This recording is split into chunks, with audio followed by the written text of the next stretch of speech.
out one of my favorites, okay? Whoop, gotta turn on my microphone. Okay, so let me find my little guys here. Okay, so it's called Three Priests. A priest, a Southern Baptist preacher, and a rabbi all served as chaplains to the students of Northern Michigan University in Marquette. They would get together 2 or 3 times a week for coffee and to talk shop. One day someone made the comment that preaching to people isn't really all that hard. A real challenge would be to preach to a bear. One thing led to another, and they decided to do an experiment. They would all go into the woods, find a bear, preach to it, and attempt to convert it. Oh my goodness. 7 days later, they all came together to discuss their experiences. Father Flannery, who had his arm in a sling, was on crutches, and has various bandages on his body and limbs, went first. Well, he said, I went into the woods to find me a bear, and when I found him, I began to read him from the catechism. Well, that bear wanted nothing to do with me and began to slap me around. So I quickly grabbed my holy water, sprinkled him, and Holy Mother Mary of God, he became as gentle as a lamb. The bishop is coming out next week to give him First Communion and Confirmation. Okay, wait, there's more.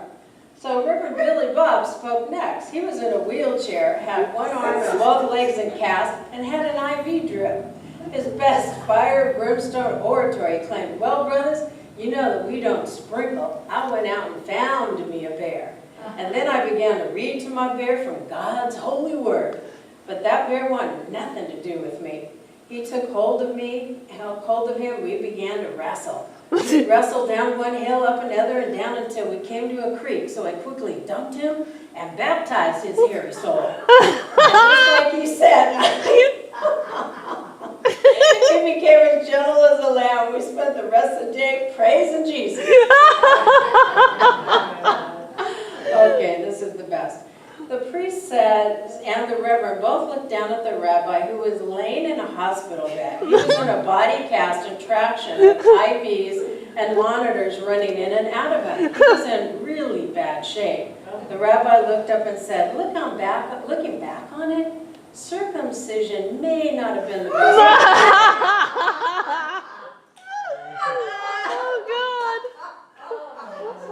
See that visual?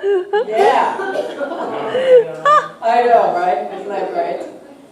Oh, so as I was actually being with this talk, you know, it's called, we call the talk the blessing. It's right behind me, right? The blessing that love brings.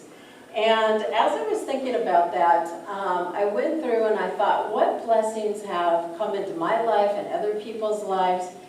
And there's one gal that, a friend of mine that has been going through a horrible time with cancer. She fell, she broke her leg, she was completely shattered, she just had a knee replacement. And the woman was always giving, always giving, always giving, always giving. And she was at one of the centers, she was one of the compassionate caregivers, and she headed up that ministry. So what ended up happening is that she's going through so much, but because of her love and all the love that she's given to other people, they are giving it back to her in droves. So it's almost like you have this karma love bank, you know, that we create when we give to others or even when we give to ourselves. And part of the thing that I noticed is that a lot of times we don't honor and love ourselves enough. So I found a saying or something from Rabbi Sachs, and if you want to look up Rabbi Sachs, and he didn't go circumcise a bear, okay? So he was talking about some passages in the Bible, and a lot of you probably don't like the Bible, but this is kind of a cool way for he says it. He says, here's the passages. May the divine, this is the actual ones. May the Lord bless and protect you. May the Lord make his face shine on you and be gracious to you. May the Lord turn his face towards you and give you peace. I shifted that. May divine love bless and protect you. May divine love make its face shine upon you and be gracious to you. May divine love turn its face towards you and give you peace. Do you like that? So you can shift it a little bit and use that. Because, you know, if there's some stuff in us that it bothers us to read a Bible, or we don't like this or that, or we were forced to go to church or go to catechism, or whatever it was, you know, it's where we can shift it to make it work for us. So he said, to bless, we must love. And to be blessed is to know that we are loved by the one he says, by the one vaster than the universe. Mm-hmm. The one nonetheless turns toward us, and like a parent turns to a beloved child. And to know is to find spiritual peace. Do you love that? But what I find in our society nowadays, and with a lot of us, that we don't love and honor ourselves enough, and we don't take care of ourselves. And with that, what happens is we shut down, and then we quit loving other people. We quit being kind to other people. And something that's been occurring, you know, we have this divide happening, and it's been happening for years, not just now, but I mean divide happening because of political reasons. And it's like, oh, for goodness sakes, can everybody just let go of that stuff? How important is it? What's really important in the world is our family, our friends, our communities, and caring about each other. And it's not about things that are outside of our control anyway. So I was reading a blog, and what her blog said was that when we become united, all of these things will shift for us. And I was taking a class on, not elder, what do you want to call it, senior fitness, okay? Where I would be teaching Blandine, who's now 91? 94, okay. Oh. So anyway, and hallelujah, girlfriend, on that one. Mm-hmm. Anyway, and one of the things he said he was having the seniors do when they came to class is, you know, a lot of them were so excited to just come and have a purpose and come to class, they dressed up. And they would dress up for exercise class, and it was so cute. And he said one of the things that we can do in order to bless others with love is to acknowledge them. I was reading somewhere about how, you know, in our society, in many societies, the elders are pushed away and we don't acknowledge them and we don't treat them with respect. And one of the things that he said, I'm going to show you something. I'm going to show you 5 older people, and he showed this up on a PowerPoint, and I thought, wow. And he said, I strive every week when I'm teaching my class to love these people and to, oh, come on, the batteries in this place are definitely not working. I don't think Denise actually changed them. Okay, well, I'm going to give it back and I'll keep talking. Okay. Do that. I'm good. Okay, so with that, I'll keep talking. And he said, he showed us pictures of all these older people, and they were in their 80s and 90s, and he talked about their story, and he talked about where they came from, okay? So one guy, he said, oh, this guy's kind of a little, you know, he loves to be with the women, and he loves women, and he was a ladies' man, you know, and he was a young man. And we look at him and go, really? Yeah. And then they showed a picture of him. Ooh, what a hot young man that guy was. Wow. So in his mind, he still believed he was this awesome, hot, and we do. We look in the mirror and go, I'm not getting old. I still got it. And we have to say that no matter what, because it's our spirit inside that creates that. And it really is that. So he showed us another picture of a gal, and you know, she was a nice little lady, and she actually, in order to put her husband through medical school, I'm going to do this so we will. Okay, now. She worked at the Playboy, not the mansion, at one of the Playboy Bunny places, because they had, how many did they have? You guys remember all that? A lot, right? But she says, I would not wear that bunny costume, but I was the receptionist, you know, and you looked at her and you thought, wow. And then he had 2 or 3 other stories. I can't even remember, but they were so great about, oh, I know what it was. There was this woman, she looked all sweet and nice.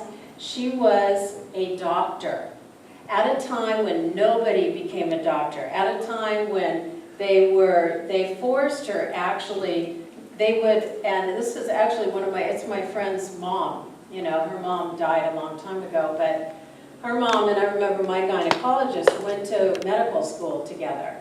And these women, you would look at them, and what they had been through is that the men would play practical jokes on them in medical school and try to get them to quit. And that was at a time when, and those two women were tough broads, I'm telling you, and they had to be to get through that. And the blessing that they gave all these people was incredible, you know, in their lives. So they did that, they became doctors. The last one was a woman who was one of the first gals to graduate from medical school. And you looked at her, and she again, but because she was a woman, and you got to remember the time period, she could not get a job as an attorney. So things have changed a lot. And I was listening to an actress, gosh, I can't think of her name. Who's the gal that played in Sounder? What was the actress in Sounder? Anyway, she was talking about how all of the you know, civil rights and all the things that have happened, and that, you know, they have had to do so much in order to make our lives easier and to make lives better. And that's really what it's about, isn't it? And so as we do that, as we give the blessing of our love and strive to change in humanity, we're going to create that blessing for ourselves. And then as I was listening to James Taylor, and he was addicted to heroin. Did you guys know this? For over 18 years. 18 years. How do you survive that? But he said what eventually got him to get out of his addiction, he had 2 children with Carly Simon, as you know, and then he realized he had to stop, and he had to take a hold of himself, and the songs are what helped him, but he said what really helped him was that he exercised himself so much, he sweated it out, because he had to get the addiction out of his body. But he said there's sometimes running through a family of darkness that takes over all of the kids in the family. And it took his brother in alcoholism, and it took himself as an addict. Isn't that sad? So as I was listening to that, I thought the blessing of love of those children is what brought him into harmony and had him become more creative. So I thought, how do we as individuals create that for ourselves? Because it's great, we can go out, we can serve, we can do all those things, but at the end of the day, we need to take care of ourselves, yes? Because as we do that, love renews and restores. And I was reading this, it says, we look forward to the time when the power of love will replace the love of power, when our world will know the blessings of peace. And this was written by William Gladstone. How would you like all hear that? Would you like it? So the power of love is such that it surrenders itself so its presence is known. Love and self-care are one, and the discovery of either is the realization of both. And that was from Leo Biscaglia. Have you ever read of any of his stuff? He wrote a lot of stuff on love, and it's beautiful. And the late David Hawkins, MD, how many of you know David Hawkins stuff? I love him. And we saw him live, we called him the little elf, because he was just so great, and he always talked about consciousness. But he was a renowned psychiatrist and consciousness researcher. He said, if we're willing to let go of our illness, and then we'll be willing to let go of the attitude that brought about the illness, because disease is an expression of one's attitude and habitual way of looking at things. Ow! Isn't that ow? I know, right? It says, when you disconnect from your authentic nature, you detach from your state of ease, and the body becomes diseased. Ow! And I thought about that. You know, we see so much, you know, our plague of our society right now is cancer, isn't it? And it really is. And you wonder what the heck is going on. And it's not to blame and shame or say anything, but it's more that as we connect to ourselves and become more present with our heart and the love of the divine and allow ourselves to be anointed with that, we shift everything in our lives. We did a class on Monday night, and it was called Medicine. And what she had us do was, we didn't even have to dance. We just had to find a place in the room to feel safe. Do you know I couldn't find a place in the room to feel safe? And I thought, I wonder how many people, and I did eventually, but how many people have that issue? She had us do some deep processes. And as I'm doing it, I'm like, wow, so there's some deep stuff. And it's not necessarily from us personally, it's from our collective. And what Ernest Holmes calls it, he calls it the race consciousness. And in race consciousness, that means that we get pulled into all of the garbage that's filtering around in the world and in the universe. And we feel sad, we feel horrible, we feel this, we feel that. But we have a choice to shift and to tap into our hearts and to tap into another way of being. How many of you would like to do that? And shift and feel joyful.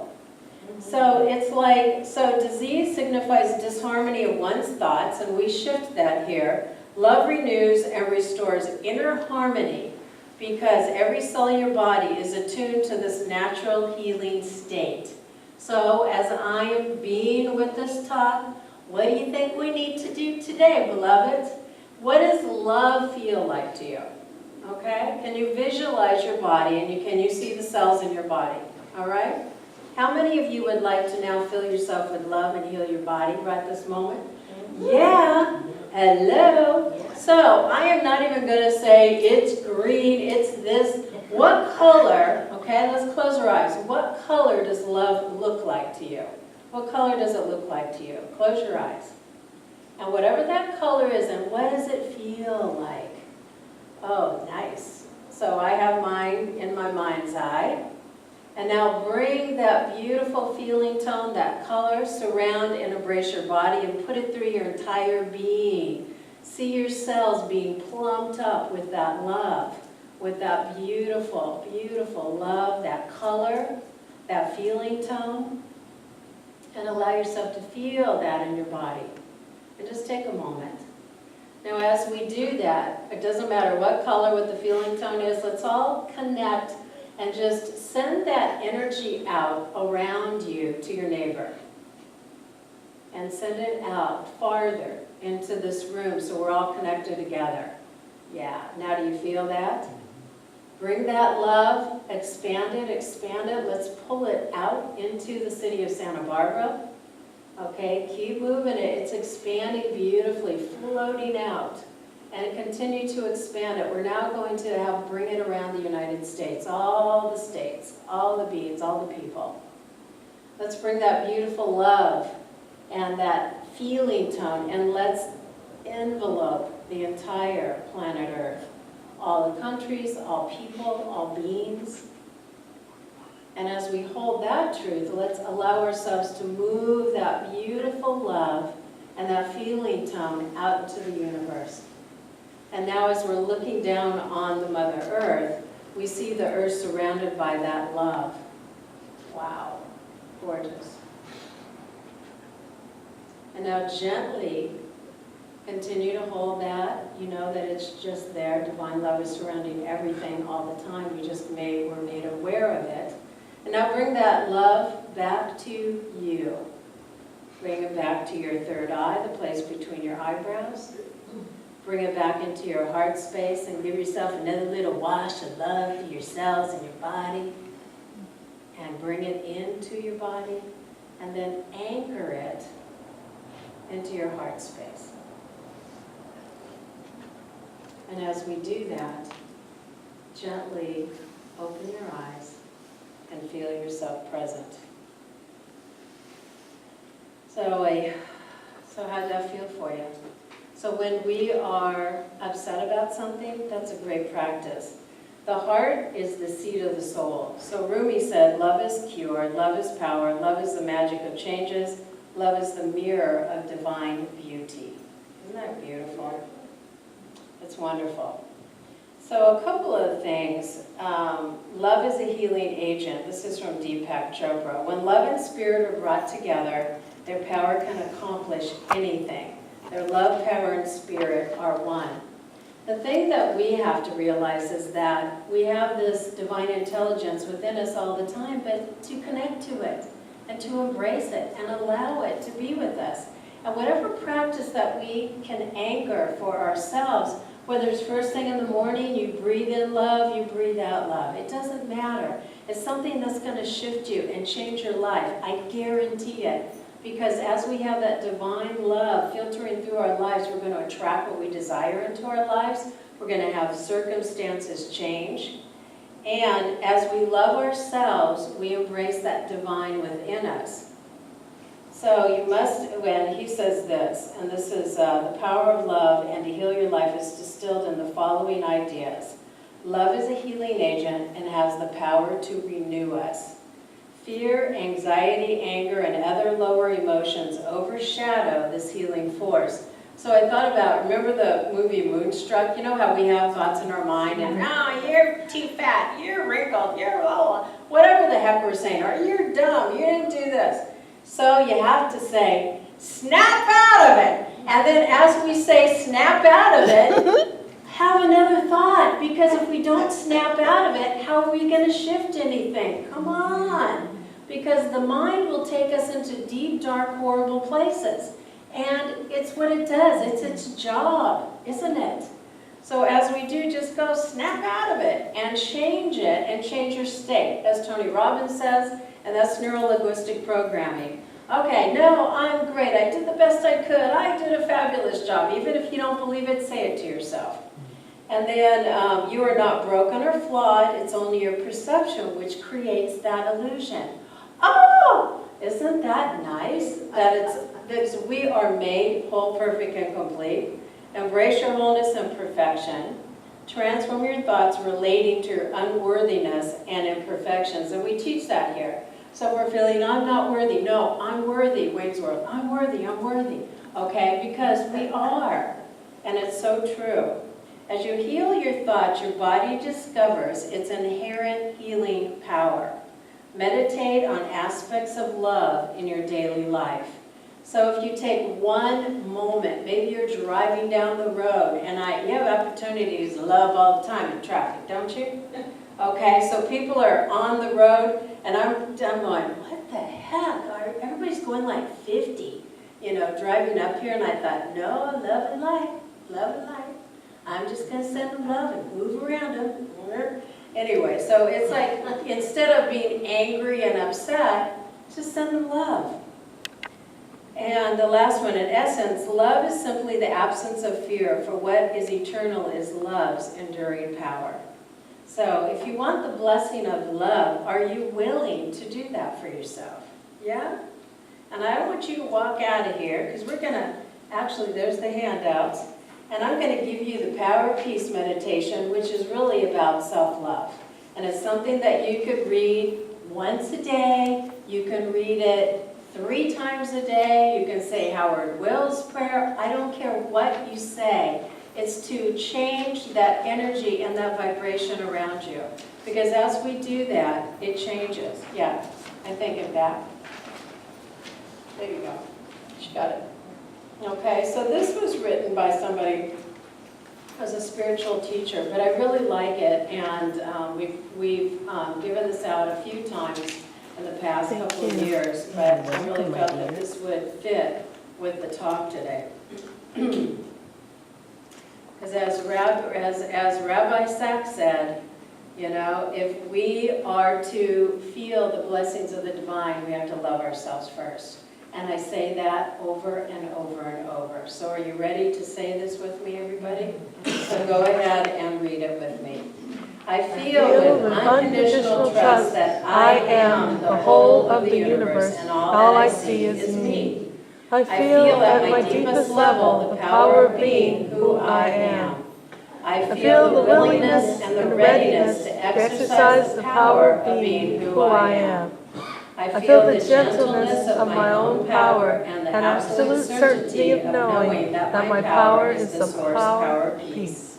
I feel the conviction and the trust of myself so totally that I no longer need to project anything but absolute and unconditional love. I feel in totality the infinite variety of my beingness. I feel the warmth of peace of unconditionally loving my own infinite self. And at this deep level, I feel to power myself, totally trusting my unconditional love and support for all of me, and accept all that I see as an expression and experience of this power. So would you rather have that power, the power of love behind you? I certainly would. So my beloveds, we're going to just do a couple of quick, let's see, I was being with this today, this week. And the one statement that just came to me, which is pretty much what he said, was just to repeat yourself, I am wonderful and I love who I am, but better yet, I love myself unconditionally. Yeah? So why don't we take that, and I'll close with that. So let's say that together 3 times. I love myself unconditionally. I love myself unconditionally. One more time. I love myself unconditionally. And so it is. Thank you. Yay, thank you. You know, right? We always have to